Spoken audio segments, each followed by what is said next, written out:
Are you preparing for the Post UTME and literature and English is standing in your way? Then you are in the right place. In this video, we are going to tackle some tricky exam style literature questions. Not just the questions, but detailed explanations to help you understand and not memorize. Whether it's drama, poetry, prose, or literary terms, we have got you covered. So grab your pen and paper. Let's dive into these must know questions. And hey, make sure you stay to the end for a bonus question you want to solve. Question 1 says, in a tragic play, the hero's downfall is often caused by his dash. In a tragic play, the hero's downfall is often caused by his dash. A. Strength and bravery. B. Foolishness and ignorance. C. Tragic flaw. And D. Ability to love deeply. The correct answer here is option C. Tragic flaw. In classical tragedy like Shakespeare's Hamlet, the tragic hero is a noble character with a tragic flaw, such as pride, impulsiveness, or ambition that leads to his downfall. This is a key feature of tragic drama. So the correct option there is option C, tragic flaw. Question 2 says, she smiled like the rising sun is an example of dash. She smiled like the rising sun is an example of dash. A. Simile. B. Metaphor. C. Personification. And D. Irony. The correct answer there is option A. Simile. A simile compares two unlike things using like or as. Here, the woman's smile is compared to the rising sun using like. If it says she was the rising sun, that would have been metaphor. So the correct answer there is option A, simile. Question 3 says, the central character in a literary work is known as the dash. The central character in a literary work is known as the dash. A. Narrator. B. Antagonist. C. Foil. And D. Protagonist. The correct answer there is option D, protagonist. The central character in a literary work is known as the protagonist. The protagonist is the main character around whom the plot revolves. The antagonist is the character or the force that opposes the protagonist. Question 4. A story within a story is known as dash.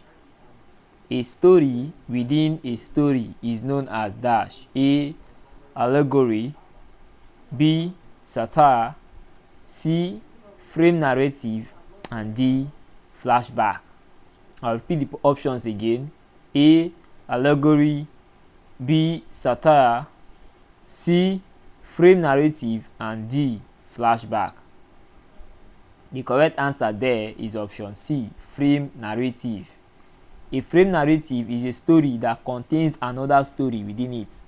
For example, in Chance's Canterbury Tale or Joseph Conrad's Heart of Darkness, the main narrative provides the framework for other stories to be told.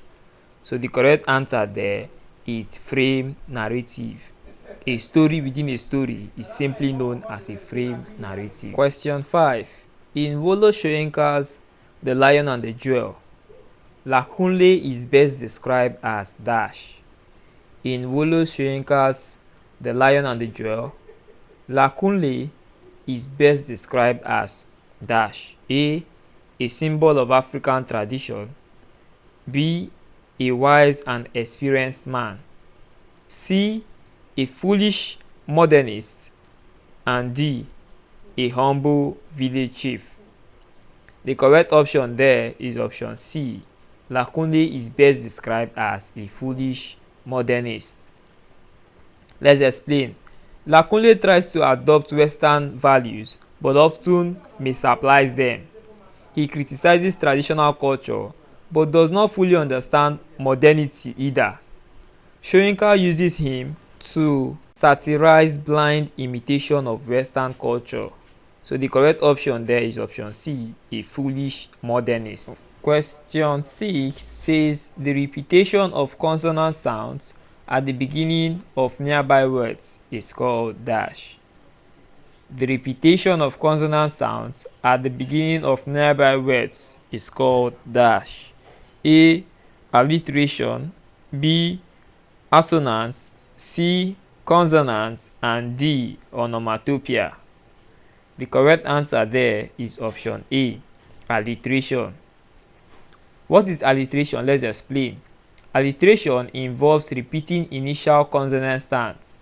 Example, we have Peter Piper picked. You will observe that there is a repetition of an initial consonant sound.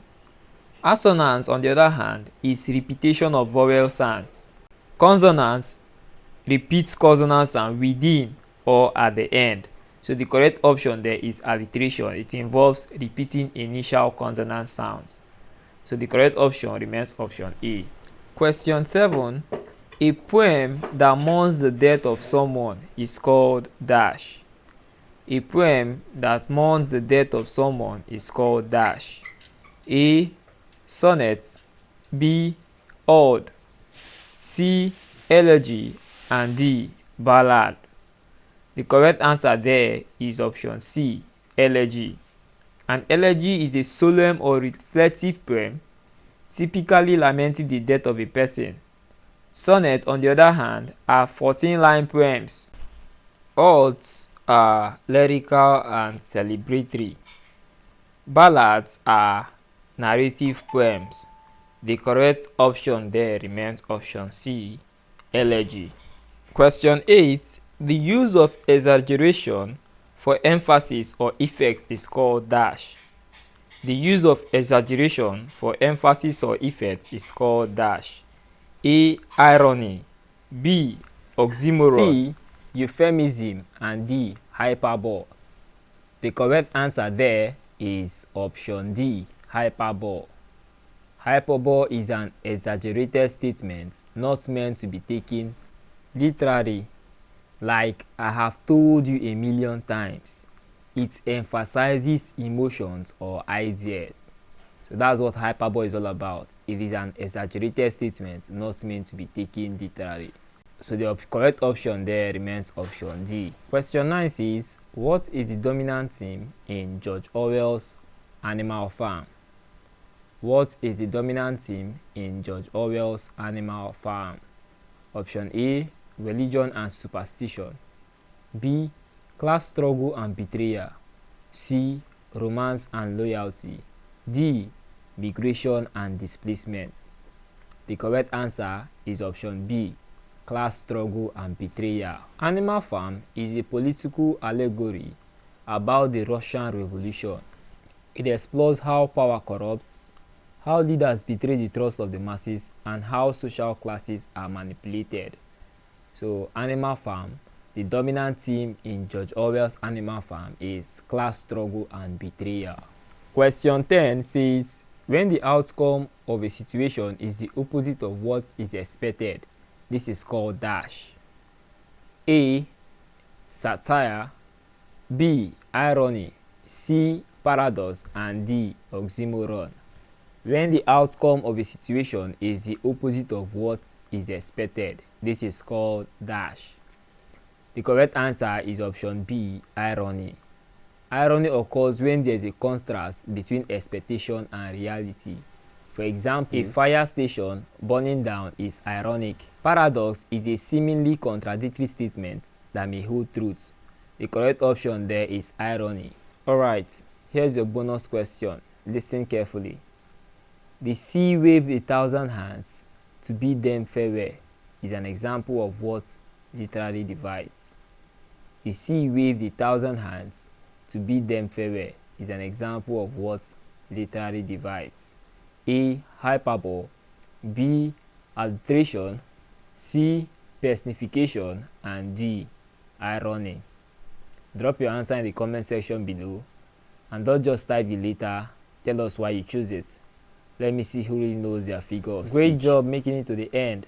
Remember, consistent practice with the right explanation is how you pass the Post UTME with confidence. If this video helps you, give it a thumb up, subscribe to the channel, and turn on the notification bell so you never miss a question breakdown again.